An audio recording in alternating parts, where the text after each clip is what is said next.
I love CONvergence videos. Ah, memories.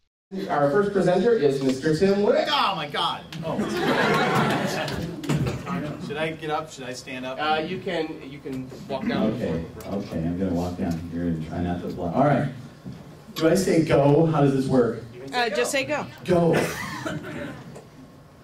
Ladies and gentlemen, today we're going to talk about our vision of yesterday's, tomorrow. Now, George Lucas and Justin Bieber had a secret meeting in the spring of 1992 where they laid out their plans for the future of science fiction in the United States of America.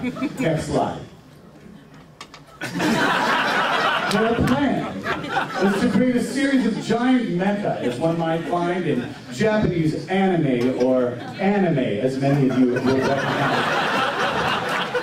These mecha would take over the city of New York, at which point, next slide.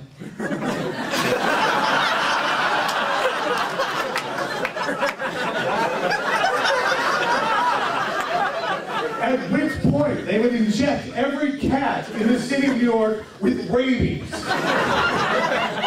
Millions of rabid cats would stream through the streets of New York, biting every resident of New York, infecting them with science fiction fan rabies. Now, once infected with this science fiction fan rabies, these people would suddenly come to believe that characters such as Jar Jar Binks were actually extremely entertaining.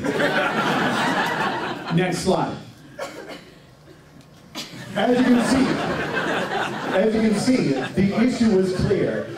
When you break down the number of fans of cardboard in the United States, they comprise nearly 5 times the number of science fiction fans in the United States, and then you have a great number of people who are also fans of porn. Next slide.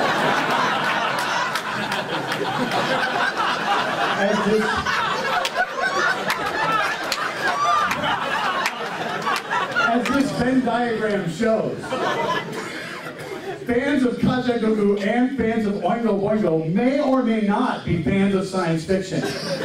Lucas and Bieber recognized this as a problem immediately. Dramatic pause. Next slide. Now,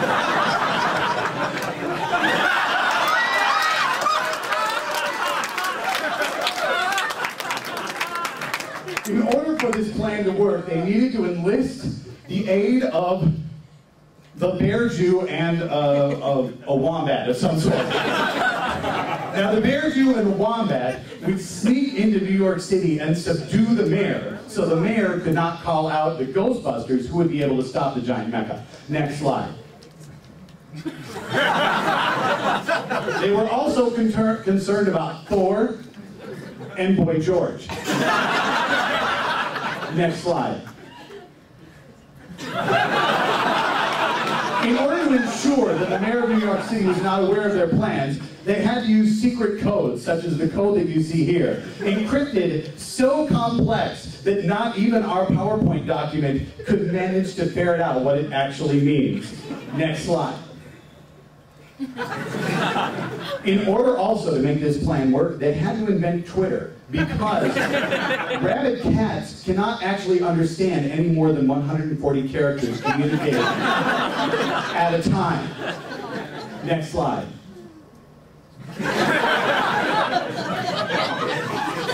Tragically, before this plan could be carried out, the Edmund Fitzgerald, which had been secretly risen from its watery grave in 1993 by George Lucas and Justin Bieber, sank again under mysterious circumstances, and while we cannot be certain what caused it, we do believe it had something to do with a colony of sea urchins. Next slide.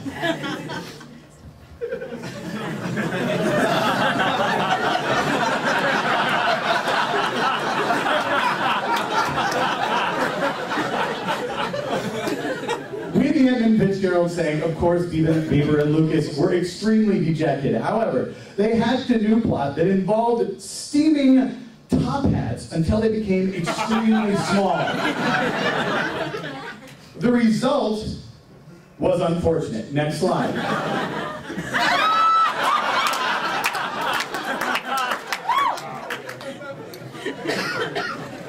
Unfortunately for Lucas and Bieber, H.R. Pufnstuf was elected mayor of New York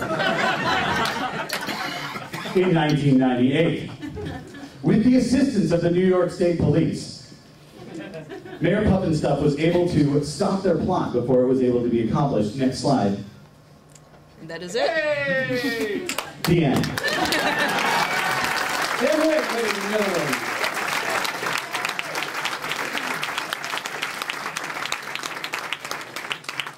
Do we have some commentary from our celebrity judges? I'm glad to finally know the whole story of cardboard. It's finally out there. We don't have to be secret about it anymore. Tim, I thought you did great. I haven't really scored you with numbers yet, so I'm going to defer to Mr. Murphy. We'll score you with scorn while he's scoring with numbers. Please do. And love, and love. I'm much more used to scorn. Going through the criteria just generally, content and credibility, it made about as much sense as most comic books that I've read do. So that's good. I thought you were quite poised, but you can work on making your gestures a little bit more spastic and furtive. As it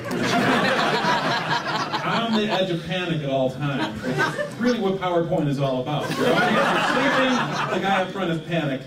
That's your classic PowerPoint presentation, I think. For flow, it was wonderful, actually. You were able to circle back to both Lucas Bieber and Rabbit Cats in a way that was cohesive. Yeah.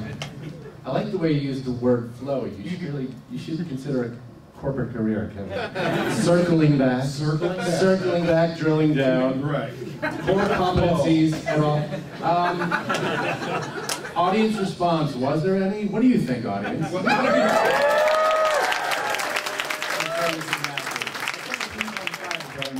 What is it with the 0.5s, Kevin? I like decimals. Are you that precise? Getting through all the slides, you did. I was very impressed, Tim. I learned a lot. Well, you got 5 points for getting through all the slides. Yes!